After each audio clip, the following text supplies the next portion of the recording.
So the blame game has already begun over who commits more political violence, the right or the left. And of course, that's going to happen because it always does. And more importantly, where do we go from here?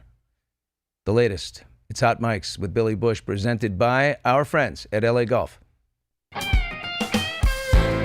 Mics with Billy Bush. Great time. You know it.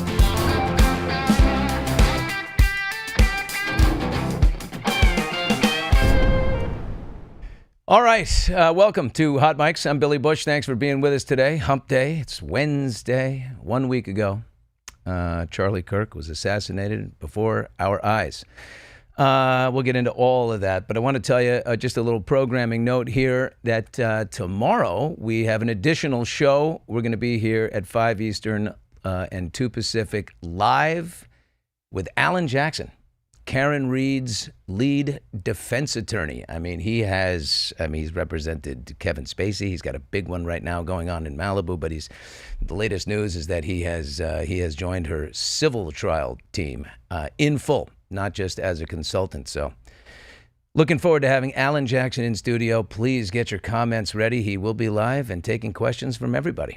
So we'll do that. Looking forward to it. Well, the death of Charlie Kirk is a watershed moment in America. It happened 1 week ago. And of course, the blame game is in full swing. While most people in power, chose words of healing and remorse, President Trump immediately launched into the fight. Who's to blame for political violence is the perfect construct for the beloved zero-sum game, us versus them, kind of a nuanced free style of governing. There's only winning. But hours after Charlie's assassination on national television, these words, the radical left political violence has hurt too many innocent people and taken too many lives. And then 2 days later on Fox and Friends, the president said the radicals on the left are the problem, and they're vicious, and they're horrible, and they're politically savvy. Except this is demonstrably false. It's untrue, but it's the same, it's the same Trump who told me in 2003 or in 2004, I can't remember, after I challenged him on his assertion that The Apprentice was #1 in the ratings on NBC. He said, Billy, never mind with all that. You just tell people and they believe you. To my face.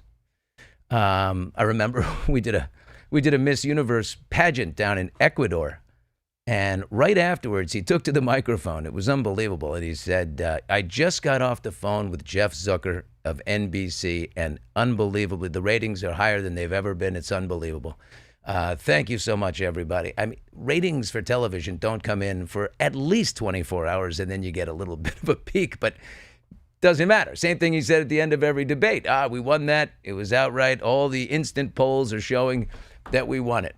I did take a note from that, by the way. I'm not totally bagging, because after that, even though Access Hollywood was forever second in the ratings to Entertainment Tonight, from that point forward, I said, yes, I'm the host of the #1 entertainment news show in America. Tell them. They'll believe you. The majority, and by the way, I just ruined that, right? Wasn't true. The majority of politically motivated violence is, in fact, perpetuated by right-wing ideologists. It's true. It has been. Charlottesville, the car attack, the white nationalist James Alex Fields in 2017, the Tree of Life Synagogue in Pittsburgh in 2018, also white nationalist, anti-Semitic Robert Bowers, a truck driver armed with a Colt AR-15 SP-1 semi-automatic, killed 11 people. The El Paso Walmart shooting in 2019, anti-immigrant far-right Patrick Wood Crucius drove 10 hours, opened fire, killing 23 people, injuring 22. He admitted to targeting Hispanics, stating he wanted to stop what he believed was a Hispanic invasion of Texas, the Great Replacement Theory.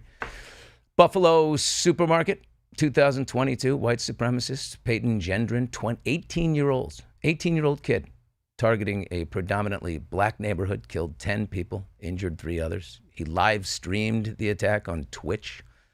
And you got, January 6th, Nancy Pelosi's husband beaten in his house, Democratic Governor Josh Shapiro's house burnt down, Melissa Hortman, the Democratic leader of the House in Minnesota, and her husband killed in their home, another senator and his wife from that state shot in bed but survived.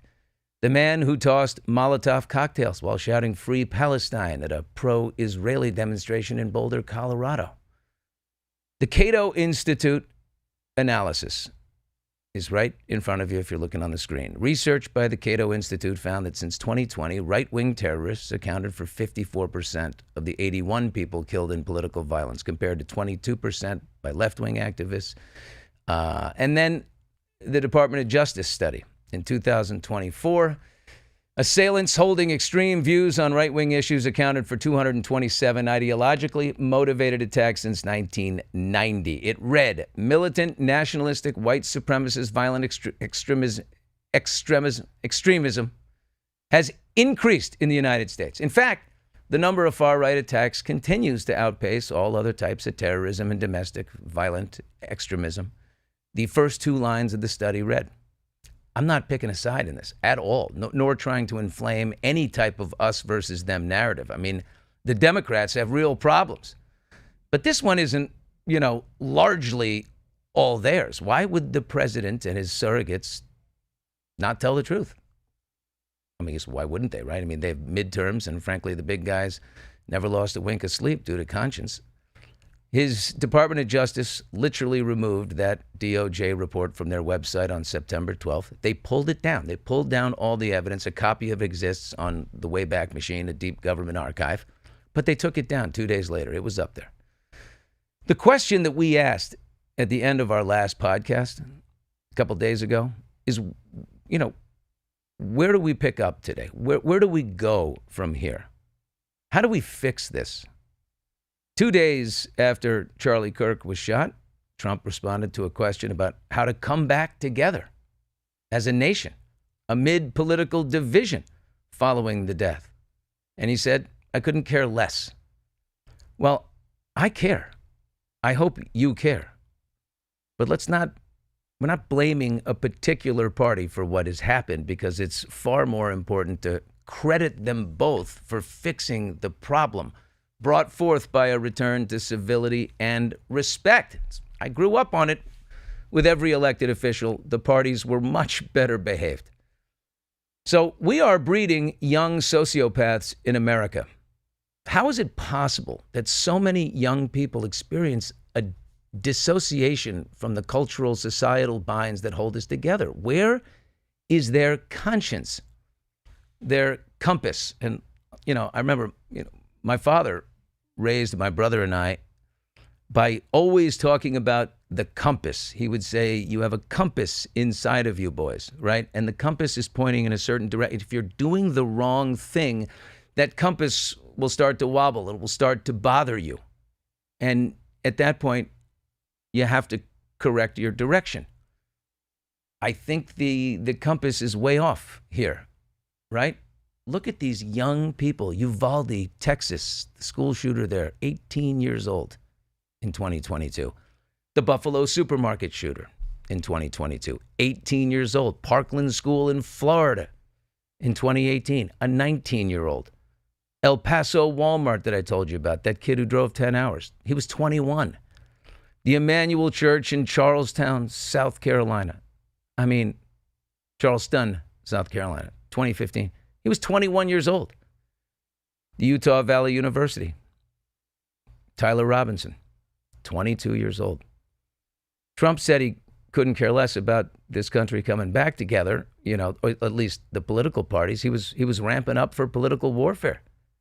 And his little private Benjamin, Pam Bondi, did her part on the Katie Miller podcast. There's free speech, and then there's hate speech. And there is no place, especially now, especially after what happened to Charlie, in our society. We will absolutely target you, go after you, if you are targeting anyone with hate speech, anything. And that's across the aisle. So looking into the chat section here, since we are live, Joy says there will always be extremists, regardless of political or an organized religion. Yeah. Of course, there always will be, but not to such a degree. It's getting too desensitized. Well, the old warhorse Brit Hume responded to Pam Bondi. He said, someone needs to explain to Ms. Bondi that so-called hate speech, repulsive though it may be, is protected by the First Amendment. She should know this. Yeah, you can't pursue people for what they say. Can you pursue big tech for letting this video be so easily viewed by minors? I mean, we'll get into that. As I've said, nobody's speech threatens me, though. I mean, nobody's view in the world. Am I too thinly wired to hear? Do extreme moments call for extreme measures? Is Pam partially right, or showing once again that she was second choice to Matt Gaetz, whose Botoxed forehead still scares me? Yesterday, Jeff Gray, the Utah County prosecutor, laid out his case against Tyler Robinson. His probable cause went deeper than it had to. He shared a bunch of text exchanges between Tyler and his transitioning lover, Lance Twigg. Tyler said, "Drop what you're doing, look under my keyboard." Under the keyboard was a note which read, "I had the opportunity to take out Charlie Kirk, and I'm going to take it." To which his lover, Lance Twigg, says, "What? You're joking, right?" And Tyler says, "I'm still okay, my love, but I'm stuck in Orem for a little while longer yet. Shouldn't be long until I can come home, but I got to grab my rifle still. To be honest, I had hoped to keep this secret till I died of old age. I'm sorry to involve you." Well, thank God, by the way, that Lance Twigg is involved, because they've been very cooperative. "You weren't the one who did it, right?" said Lance. And Tyler responds, "I am. I'm sorry." Lance said, "I thought they caught the person." And Robinson, "Nah, they grabbed some crazy old dude and then interrogated someone in similar clothing." No response. Lance probably trying to get a hold of what exactly he had just read. And then Robinson continues, "I'd planned to grab my rifle from my drop point shortly after, but most of that side of town got locked down. It's quiet, almost enough to get out, but there's one vehicle lingering." "Why?" says Lance. Why did I do it?" "Yeah, why?" Robinson said, "I've had enough of his hatred. Some hate can't be negotiated out." Yeah, another pause for Lance to fully understand that he's living with a psycho. And Tyler says, "If I'm able to grab my rifle unseen, I will have left no evidence. Going to attempt to retrieve it again. Hopefully they've moved on. I haven't seen anything about them finding it." And Lance says, "How long have you been planning this?" And Tyler says, "A bit over a week, I believe." By the way, the whole time, Lance Twigg, whether knowingly or not, is building the case for the prosecution and gathering the evidence. This latest politically motivated act of violence came from an angry, young, dissociative, pathological, sexually dysregulated, hateful, entitled man-child. But it's not left or right to blame. It's the fringes of both left and right. And both fringes breed hate and grandiosity online to allow politicians from the two parties to frame this as an us versus them argument and jockey for votes, but based on it is just bullshit. You don't get my vote unless you put forth a mad-as-hell moderate who's had enough of the hijacking of America, someone especially who's not cozying up with big tech. Ironically, they, with all their freedoms and unaccountability, are the greatest threat to democracy, I think. Most Democrats and most Republicans are good people. It's the fringes. And they should be focusing together in a bipartisan way on controlling big tech and what these kids see. The government needs to be way more involved in, I like small government. But if they're not going to police themselves, they got to be involved in little tech, right?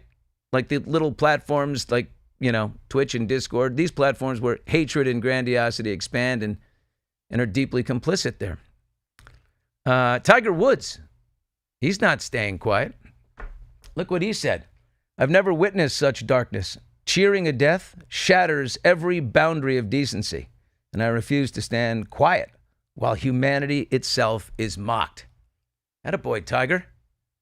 Way to step up. Moderate Republican Senator Tom Tillis said in a hearing, "Within 24 hours of Mr. Kirk shooting, we had the guy that does the podcast for the War Room and another guy who's denied the Sandy Hook shootings say that we're at war. How on earth are we de-escalating the situation?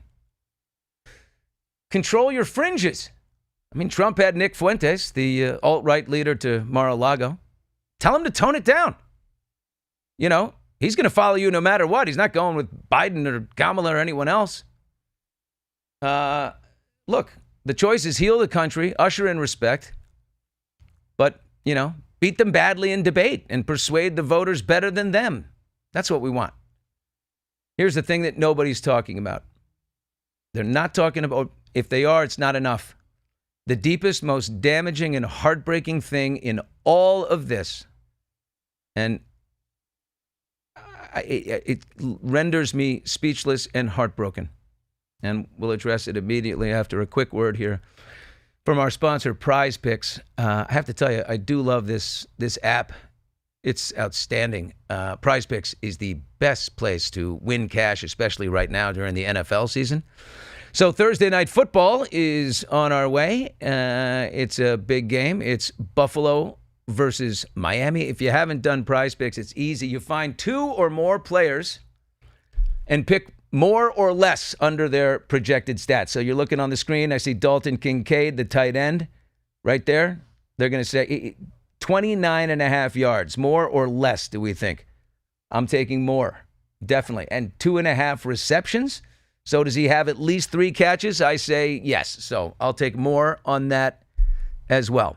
All you do is pick more or less. You can play in over 40 states, including California and Texas. And let's take a look at my picks in full here, because there's 3 of them. You've got Bills and Dolphins. So adding on top of Kincaid's efforts, I'm taking Josh Allen. Is he going to have more or less than 1.5 pass touchdowns? I say definitely more. The guy's unbelievable. And Miami quarterback Tua Tagovailoa, will he throw for half a touchdown? Meaning, will he at least have one? So more or less, we'll take more on that. He'll have a touchdown. No brainer. So that's it. It's simple. Here's the deal. Prize Picks will give you $50 when you play your first $5 lineup. Win or lose, you win. Use the promo code HOTMICS and download the app now.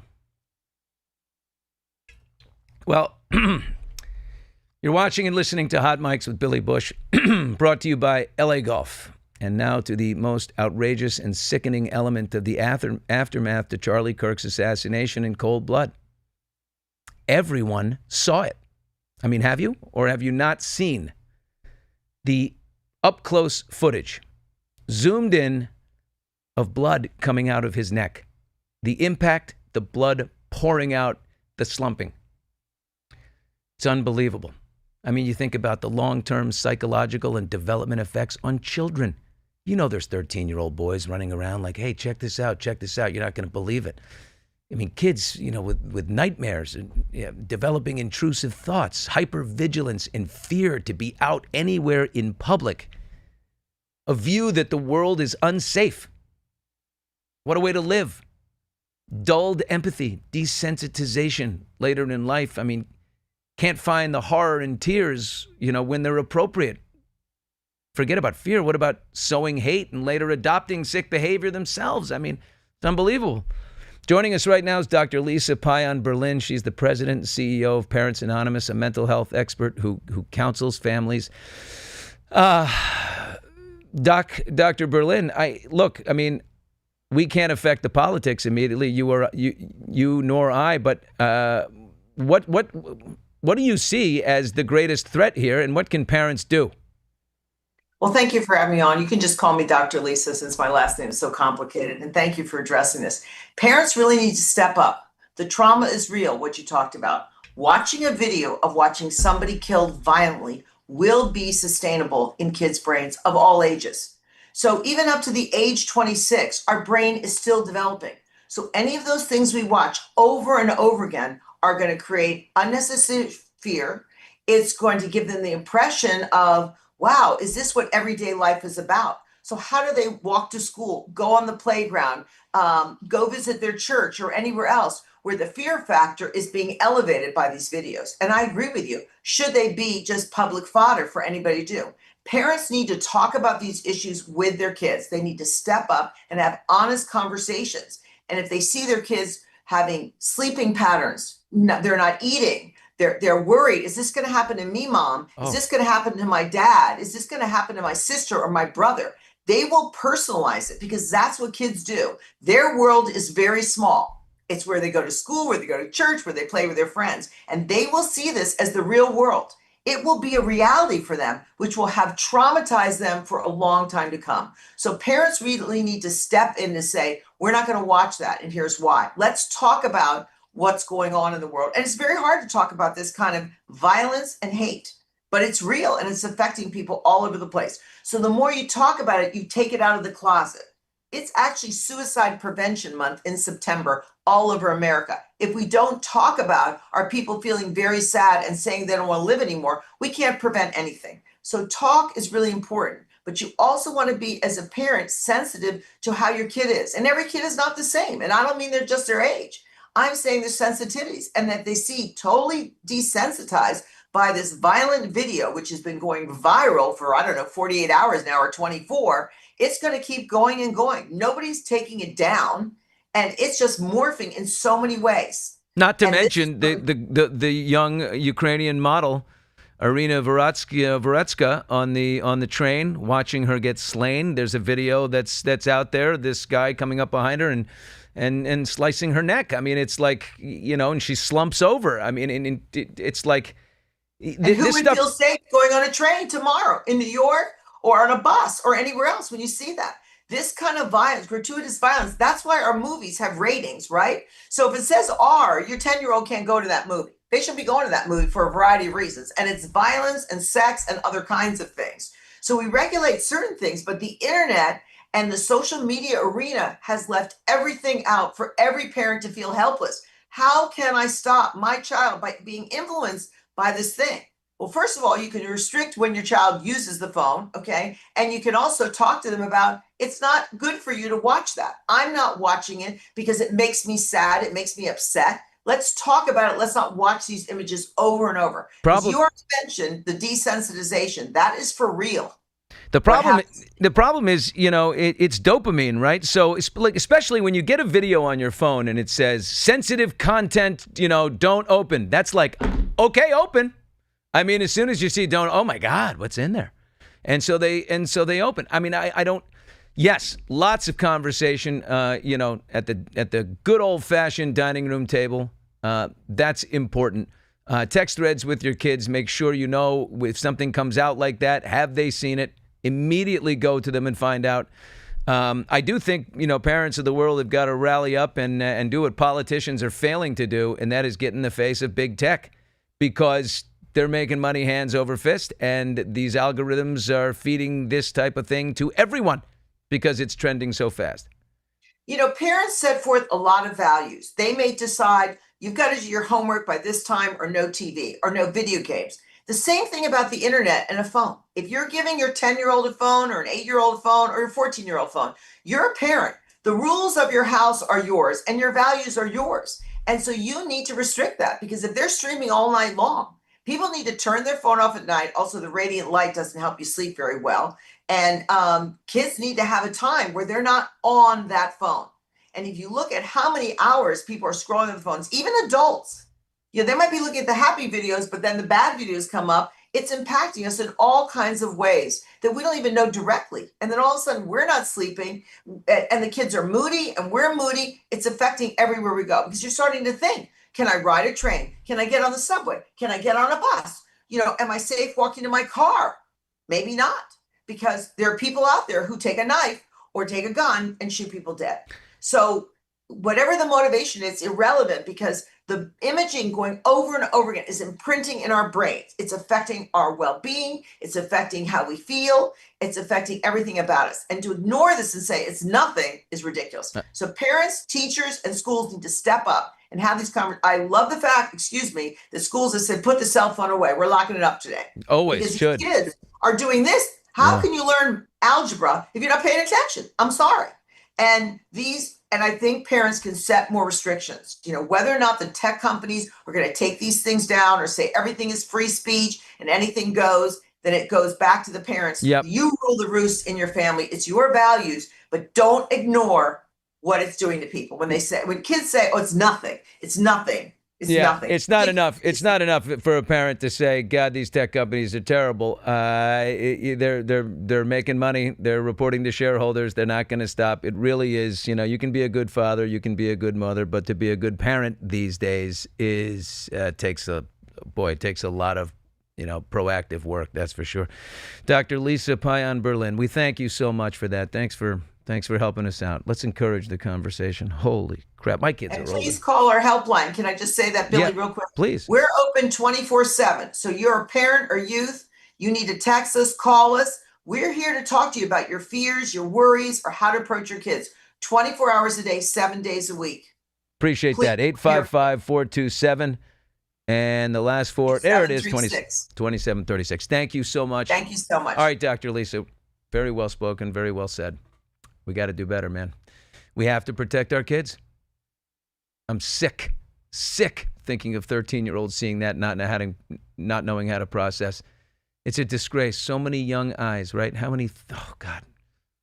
You can see a 13-year-old boy like, "Hey, dude, oh, my God, did you see this, dude?" Like it's real life Call of Duty or Counter-Strike 2 or one of these, video games. This is real life.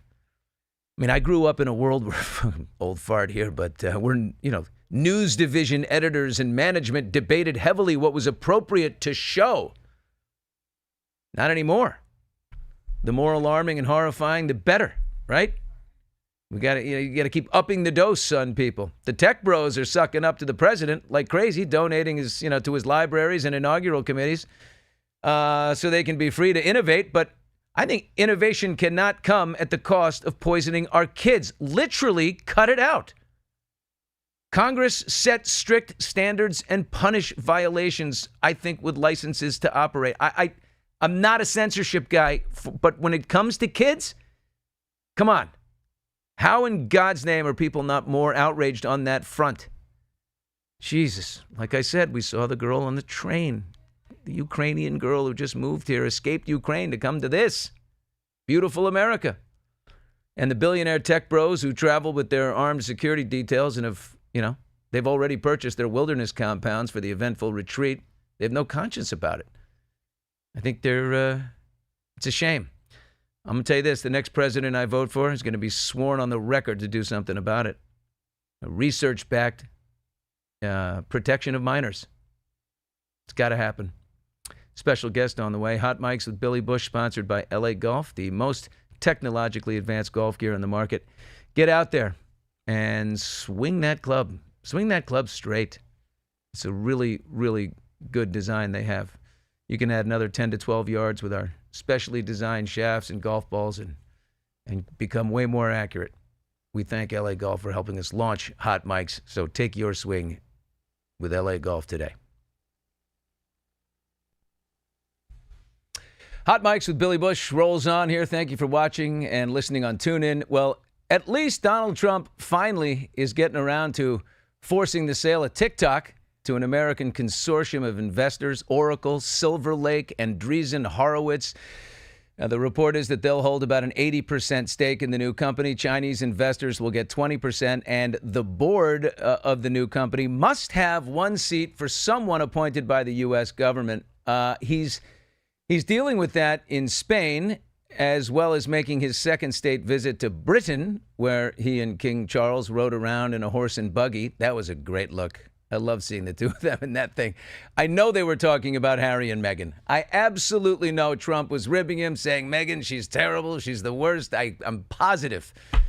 But guess who's there with the president every step of the way? The best White House correspondent in the history of television, Peter Doocy, and the deuce is loose.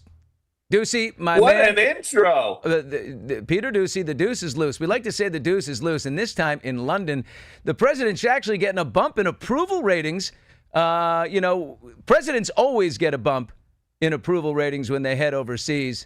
Some actually head overseas in order to get the ratings, and that's the only reason why they went. But let's start with his reception What do we think? The polls are kind of divided in the UK, a mixed public view. A large segment objects to having 47 on a formal state visit, though there is also support for the diplomatic and economic benefits. How is he doing?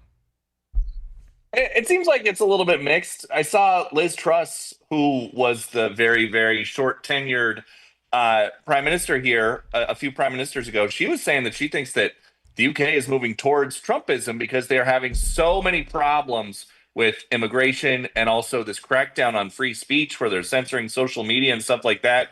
And so I think you got a long way to go from that, from having Keir Starmer, who describes himself as a socialist sometimes when people ask, to getting to Trumpism. But they had some protests here. It seemed like it was really, really contained. And so the reception has been very, very positive. We saw the King's kids that were there, the Prince and Princess of Wales, William and Kate, all smiles. And I feel like you never see those guys smiling. I like it, especially the last couple of years. When Trump greeted the Princess of Wales, Kate Middleton, he said, "Wow, you are beautiful." Do we have any in the historical record? Has a president ever said that to a princess or a dignitary? I bet this president has said that to that princess before.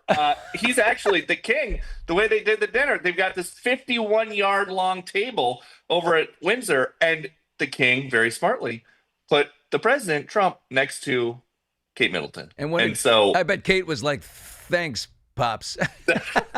They just sat down. The president is giving his toast, but they're going to have hours to talk. We will talk to the president tomorrow at a press conference, and we will get to the bottom of what the two of them chatted about. I was talking about the president in the horse and buggy with King Charles, and I know he loves to bust Harry's balls. He loves to bust on Harry and Meghan. Do we have any reports that he's been going after Harry? Not since the last time. I think that he threatened to look at his U.S. citizenship and maybe revoke it, but nothing from today. That was weeks ago. I mean, he said to the Prime Minister of Ireland, he's like, "I don't know, you've got Rosie. I mean, Rosie's terrible. I mean, you might," when the guy's like, "Who's Rosie?" He's like, "Oh, you don't want to know. She's awful." I bet he said, "Listen, I might send Harry back. I'm thinking about it." He loves to just think, the man comes from the boardroom on The Apprentice. He loves to pit the people against each other in a very beautiful way. It's possible. It is possible, if not likely, that they talked about it, but we don't have anything yet. Oh, my God. All right. Well, there's a tech prosperity deal over there. The U.S. and the U.K. have agreed on $42 billion, a deal to deepen collaboration in AI and quantum computing and nuclear energy.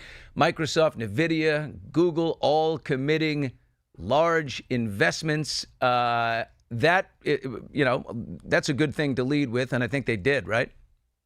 Yeah, and we've seen all these guys, Sam Altman in the tux with tails, and Tim Cook's there, Jensen Huang. President Trump could invite anybody. He could invite sports stars. He could invite celebrities. But something we've seen for the first couple months of this second term, he wants to prioritize these Silicon Valley CEOs.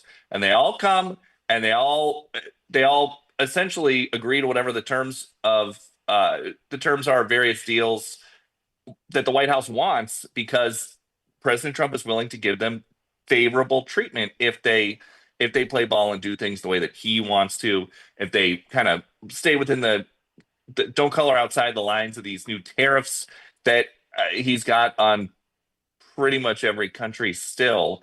And so he could bring anybody, but he brought these these young men CEOs from Silicon Valley, and they're all sitting talking to the dukes and duchesses, people in tiaras, for the next couple hours. These are his new models. These are his new. I mean, he used to run the Miss Universe. I mean, now he's got these guys, the tech bros. I was talking about this earlier, and actually on a serious note here, I wonder if there's any conversation with these guys, and nobody wants to call for censorship or things, but look, we've all seen this video, of Charlie Kirk's neck just spewing blood, and we've seen the video of Irina Zarotska on the train, and what happened to her, getting slain, and we're watching these things. I have to think the effect on children because their 13-year-old boys are sharing everything. They all have access to Twitter no matter what. Is there any conversations that we know of about what we can do? Because I think the PTSD, the long-term effects of kids seeing this kind of thing are not good.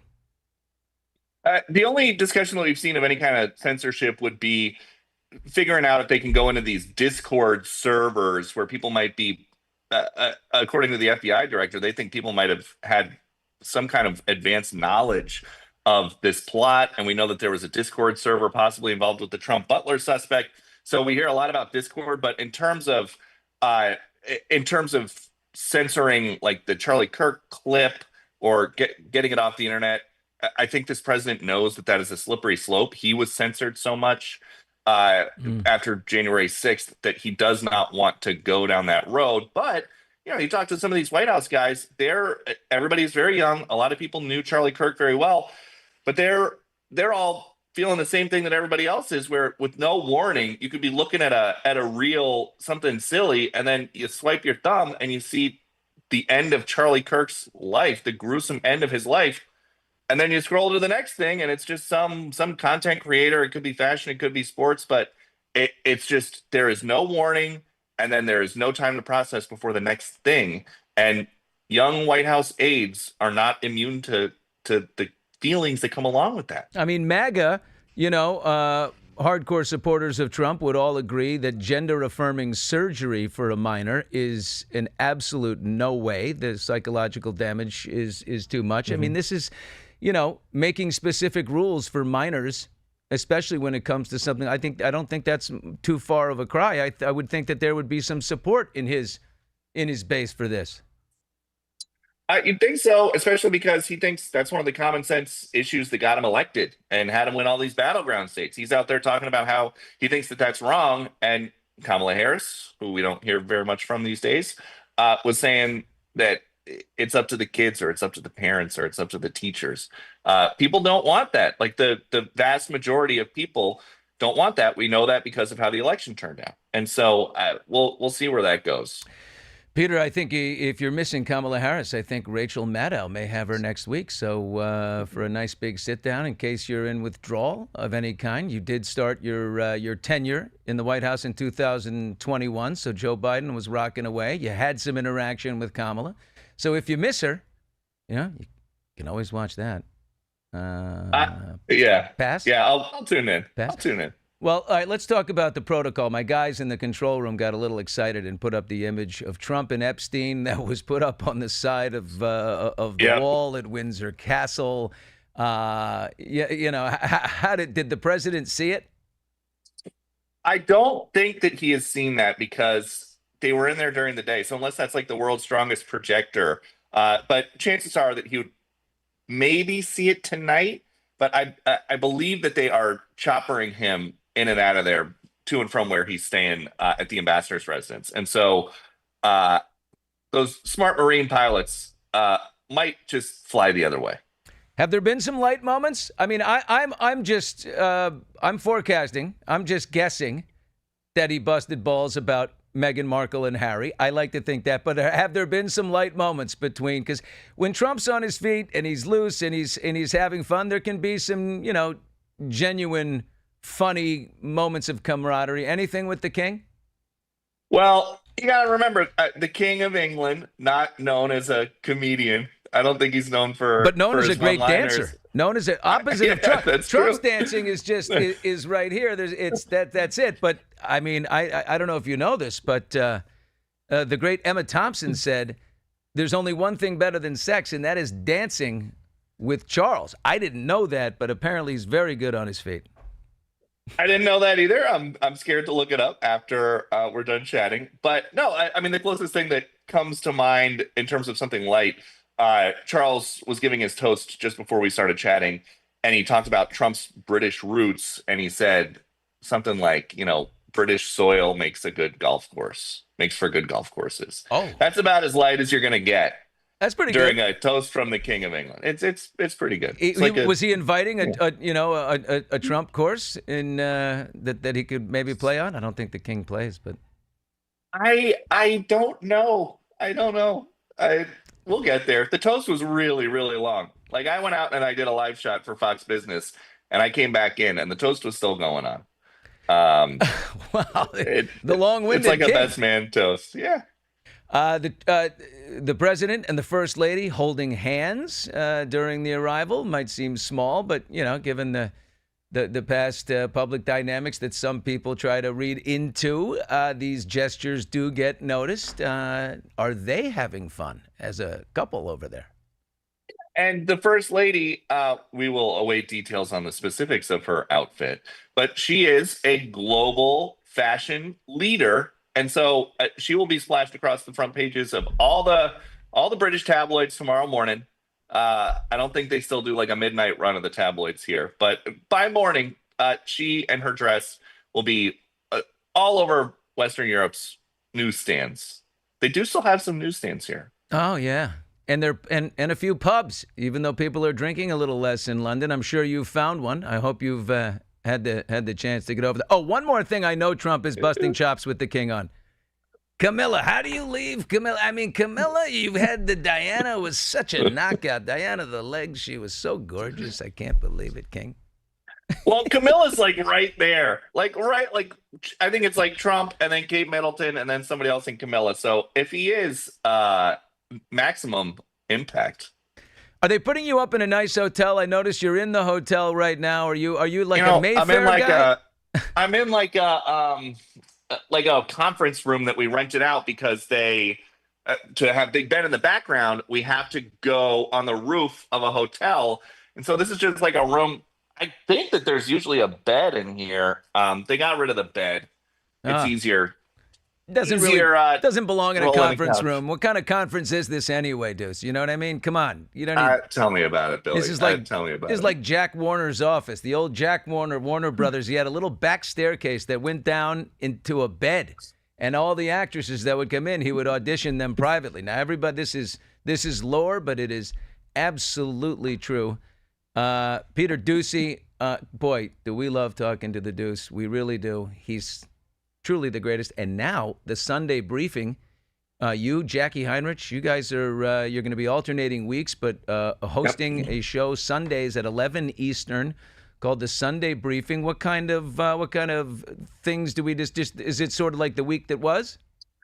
No, I think it'll be a little bit of that, and then a lot of looking ahead, and also like every time that I go in to talk to Trump, I go in with 2 pages of questions. I get through just about everything, but with follow-ups and with other people in these sprays asking questions, there's something that should be a big story that always winds up getting left out. So we can touch on that. We can expand on the big stories. We will have big guests, and I'm gonna do the first show as soon as I get back from London.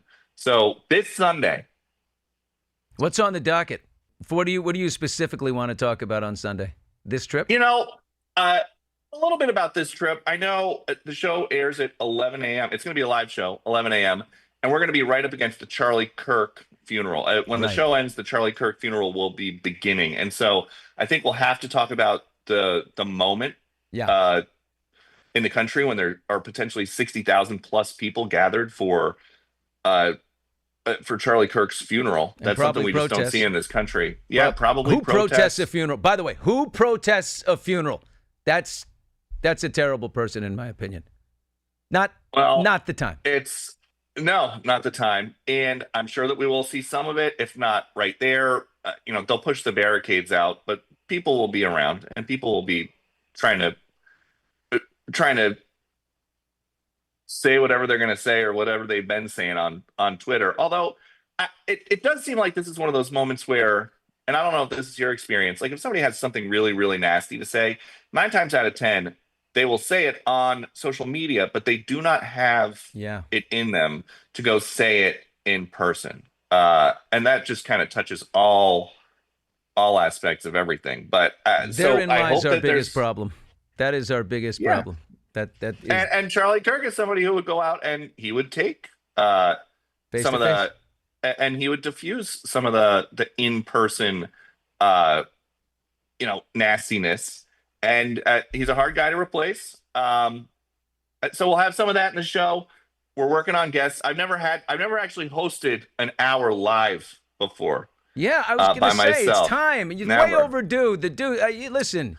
Oh, the future's bright, my friend. This is going to become appointment television. Keep it funny, too. I like it when you know how to ask Trump the diffusing question. You know how to get in there when he might be a little tight or irritable and plant one in there that gets him going. And you got to know how to do that. It's like when I go out I've been out to dinner a few times with Larry David. He's not there to perform for you. You got to know when to hit Larry with a little something lighter that might send him in the direction you want.